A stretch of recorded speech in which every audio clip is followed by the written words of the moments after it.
বাংলা সংস্কৃতি ও ঐতিহ্যের অন্যতম গুরুত্বপূর্ণ উৎসব পৌষ পার্বণ বা মকর সংক্রান্তি, যা পৌষ মাসের শেষ দিন পালন করা হয়। এবছর 15ই জানুয়ারি পালিত হবে মকর সংক্রান্তি উৎসব। মকর সংক্রান্তির বিশেষ ধরনের তাৎপর্য রয়েছে। সূর্য দেবতা মকর রাশিতে প্রবেশ করলে মকর সংক্রান্তি আসে। এই দিনে স্নান ও দান করার বিশেষ তাৎপর্য রয়েছে।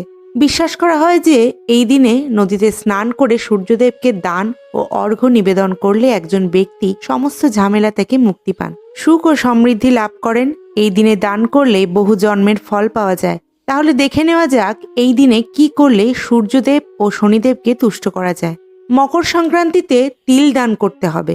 এমনটা বিশ্বাস করা হয় যে তিল দান করলে ভগবান সূর্য ও শনিদেব প্রসন্ন হন। এর সঙ্গে সঙ্গে আত্মবিশ্বাসও বাড়ে এবং সমস্ত ঝামেলা থেকে মুক্তি পেয়ে মৃত্যু ভয় দূর হয়। মকর সংক্রান্তিতে ঘি দান করুন। মকর সংক্রান্তির দিন ঘি দান করলে এতে মানুষ সব ধরনের রোগ থেকে মুক্তি পায়। এর পাশাপাশি রাশিতে সূর্য ও বৃহস্পতির অবস্থান শক্তিশালী হয়। মকর সংক্রান্তিতে গুড় দান করুন।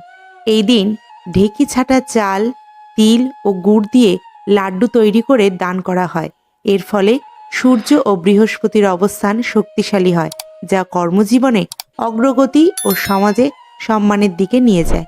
মকর সংক্রান্তিতে খিচুড়ি দান করা উচিত, কারণ এই দিনে খিচুড়ি দান করলে শুভ ফল পাওয়া যায় এবং জন্মকুণ্ডলিতে বৃহস্পতি, সূর্য ও চন্দ্রের অবস্থান শক্তিশালী হয়। এছাড়াও মকর সংক্রান্তিতে গরম কাপড় দান করলে শুভ ফল পাওয়া যায়। পুরো ভিডিওটা দেখার জন্য সকলকে ধন্যবাদ। ঈশ্বরের কৃপায় সকলে ভালো থাকবেন, সুস্থ থাকবেন।